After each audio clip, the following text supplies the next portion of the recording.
right, all right. I'm being joined right here, right now, by the Nickel Boys themselves, Ethan Herisse and Brandon Wilson. Gentlemen, how are you guys? You guys doing all right?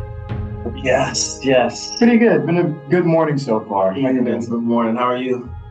I'm good, guys. I'm good. I lovely seeing you guys again. We guys met briefly at the world premiere of Nickel Boys at Telluride. If you guys recall, we did shots together. It was a great premiere screening, and Oh, you that's know, like a little soiree. But yeah. yeah, man. And it premiering now in New York, the buzz is just continuing to grow. People are really responding to this movie in such a powerful and personal way. I think a lot of that has to do with how Ramel Ross adapted this source material here from Colson Whitehead. But can you guys tell me first, did you guys have any prior experience reading the source material before this project ever even came to you? um, no, I became aware of the novel during the audition process. It was after the reading the initial script and then sending the initial tape. I was really moved by the script and looked into it. Saw that there was it was adapted from the Colson Whitehead novel, and regardless of whether I was going to move forward with the project or not, I really just wanted to read the book because the script was really incredible. Yeah, same. I didn't have any prior knowledge or I wasn't familiar with the book at all.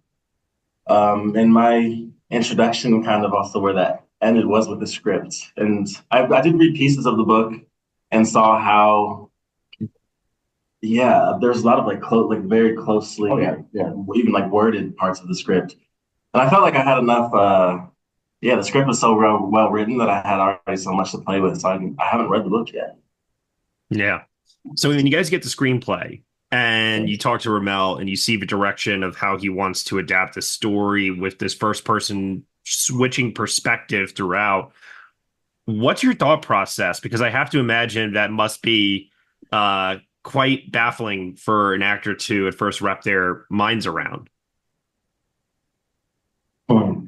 Yeah, yeah. I mean, Ethan said this a couple times. You kind of just like read past that because it's written in the script how it's going to be like POV, and you kind of just we don't. I didn't give it much thought either initially until the first time it hit me was when I did the Zoom call back with Ramel, Vicky Thomas, and Jocelyn, and Ramel had me like just read down to the laptop camera a couple times, and then I was like, oh, okay.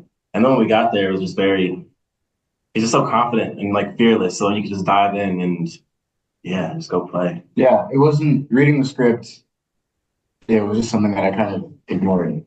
Not because I didn't feel like it was important. I just wanted to get involved in the world and the story and focus on that.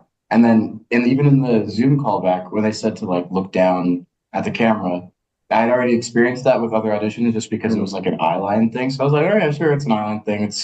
It's whatever. But then yeah, we get there and we've really just gotta kind of commit, we're thrown into it. And yeah, that's when it really all kind of came together. It was like, oh yeah, okay, we're doing this. When they said when they said Yeah. POV in the script, like they meant it. Yeah.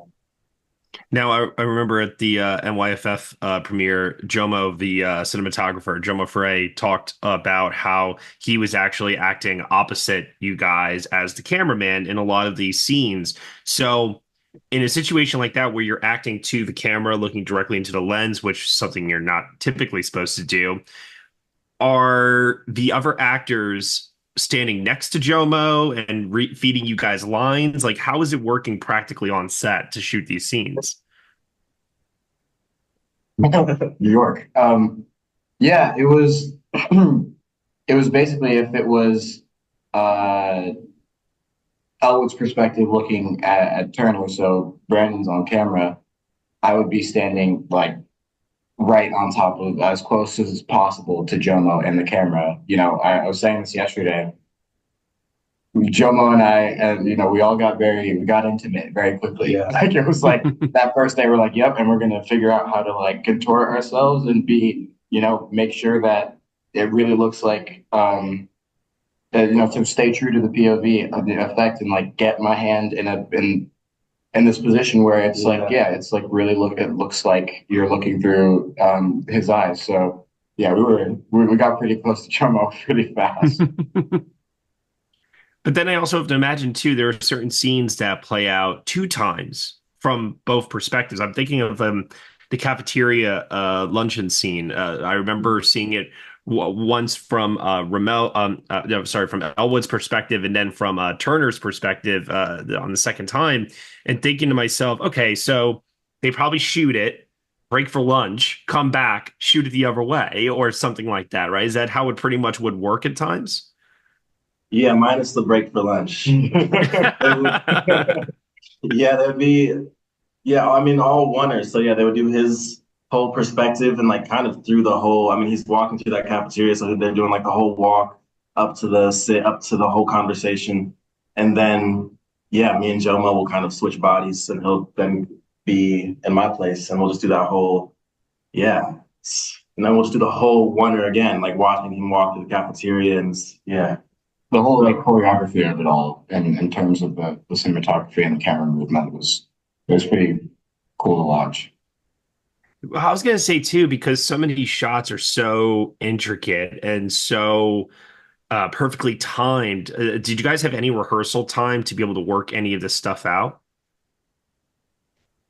Mm, Not like official yeah. rehearsals.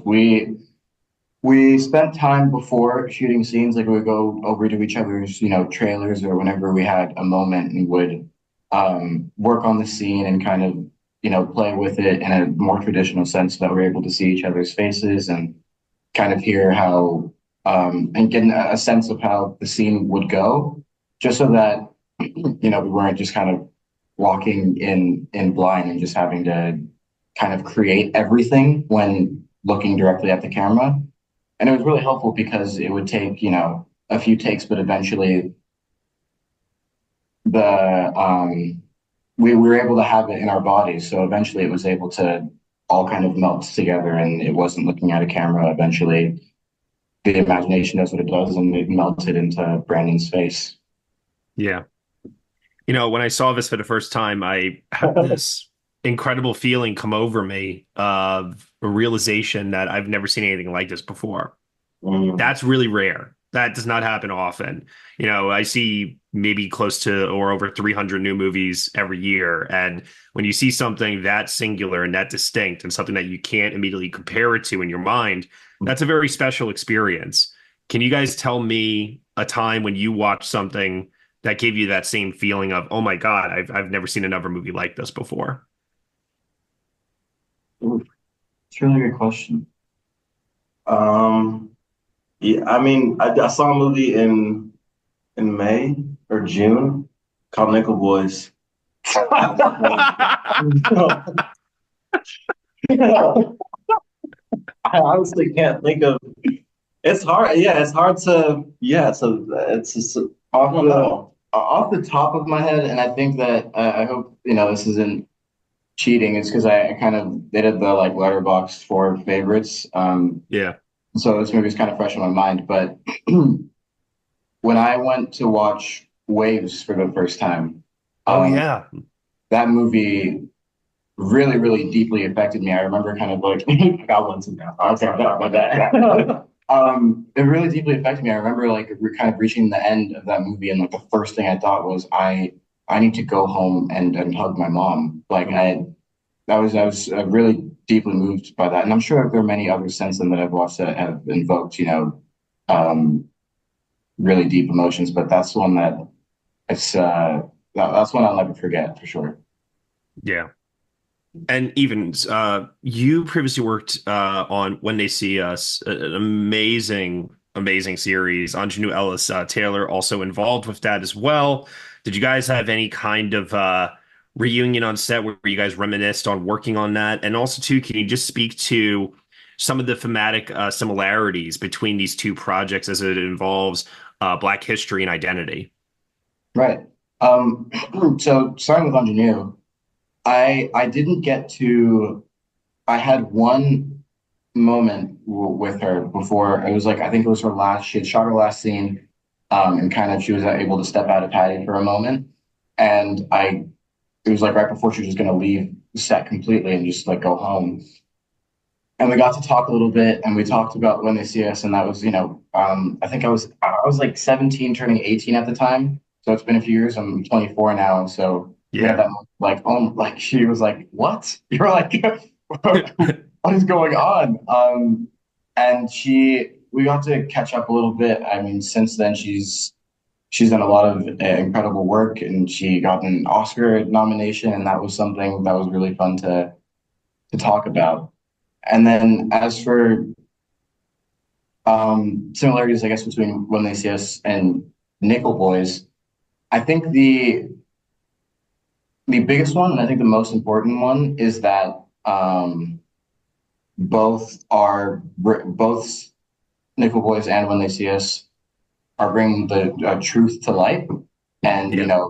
it is, although Nickel Boys is not directly about the Dozier School for Boys, it is inspired by Hmm. that place, and it's going to bring attention to it again. It's going to People are going to look into it and discover the real life atrocities behind it. And so I think that is incredibly important. These are things that, and as for the case of the Central Park Five, excuse me, the exonerated five.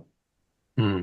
These are things that should not be swept under the rug. That everyone should know. That it should be taught in schools. Um, Yeah. and I think they both do a great job of starting a really important dialogue and making sure that this history is something that is common knowledge to everyone. Yeah. No, I definitely agree. And I also like what you said there too about bringing stories to light because it seems like between this, when they see us, so many others I've seen over the last couple of years, it just feels like there's a ton of Black history that has never gotten its proper due in entertainment. And maybe you hear about it in schools, maybe there's a dialogue happening about it, but it seems to have been in many cases swept under the rug. So I like what you said there about how we're finally seeing that brought about. And for the two of you, you guys obviously are joined at the hip in this movie as co-stars. You're doing this press tour together. What has it been like for just the two of you working with each other, forming this bond, and what will you guys take with you beyond the experience of working on Nickel Boys together? I mean, I'm taking him with me beyond the experience. It's been, I mean, yeah, it was immediate from our chemistry to up until this point. Yeah, it's just been, yeah, yeah, getting to, I mean, it's the dream come true. You get to just go play and explore with people that you just make it just a joy to just show up every day and to do all this stuff. Even some of this stuff that's kind of like weird and new and foreign. It's when you get to do it with these people and just laugh, joke around, and also just sink into it and explore it together. Yeah, it's lovely. What was like the best way to pass time on set in Wow. between takes? Oh, on set, sorry. On set. Oh, oh my, we spend so much time just like talking. I know. Yeah. I remember when Fred first came to set. I know they had a day before, where I wasn't there and they spent time together. But I remember I walked on, I think that second day that he was there, and him and Fred were just like laying in the grass chatting, and it was just that. I mean, with Fred, with Hamish, with other cast members, we would sit in those chairs. We would hang out with the other Nickel boys like Jaquan and Sean, and we would all just hang out and talk about life, talk about how blessed we were to be on set and making this movie. It was yeah, just spending quality time together. Yeah. Yeah. And Yeah. then Waffle One House. person One person I don't think you guys maybe you did, I don't know, but I know you guys don't share any scenes with him is Daveed Diggs. Did you Mm. guys get a chance at all to interact with him, maybe hear some Hamilton stories or anything like that? Did you? I didn't hear any Hamilton stories. He was only there 1 or 2 days, I think. Wow. Yeah, I mean, at least where there's crossover. right. They did the bar scene very Yeah, yeah. Yeah. condensed. So I only got to meet him 1 day on set. And I mean, likewise, I mean, I think we already had such like a familial vibe Yeah, on Hmm. set. So like, and he just fit into it like immediately. And it was just, yeah, yeah. So, but I didn't hear any Yeah. Hamilton stories, or I heard about I learned that he has some like he is a rapper and he's like in a Oh rap. yeah. So Yeah, I I He's didn't didn't he's know know that. that. great. Yeah, Yeah, Hmm. yeah. so I've since I'll peep some of that. Oh, word? You gotta check him out in this movie called Blind Spotting. He does this like Mm. incredible rap monologue in that movie that's just unbelievable. Yeah. Yeah. I'm gonna be rapping Hamilton, but I didn't know he was like a rapper as well. Yeah, yeah. Yeah, yeah. And then as we get to the end here, I think a lot of people are going to be very interested in knowing where your careers are heading next. If you're allowed to say, what is it you guys are working on that we can look forward to in the future from you? Go ahead. Right now we're pretty wrapped up in this and moving along with this experience. We've got the London Film Festival next, which is really exciting 'cause I've never been to London. And we're gonna have a lot of fun there. We've got some other cool things, but we're along this journey for right now and it's really exciting. Yeah, and ready to go play with more things and stuff when the time is right. So we'll Yeah. see. I'm as interested in you are as to see where this lovely gentleman's career blossoms even further. Likewise. Ditto. I Ditto. think I think we all feel the same way here, because the performances here are exceptional. The filmmaking is truly, like I said, remarkable, unbelievable, incomparable, even. And the experience of Nickel Boys and you take with it beyond the viewing, I think, as you guys said, opens up a dialogue and will compel people to hopefully dig a little bit deeper into this. And I can't wish you guys any more praise or wish you the best of luck. I think you guys have done an amazing job here. So thank you both so much for your time, and I hope everyone that's listening to this definitely seeks out Nickel Boys when it comes out. Oh, Thank you so much. Thank you. Appreciate it, Matthew. Thanks, guys. Take care. All right, you too.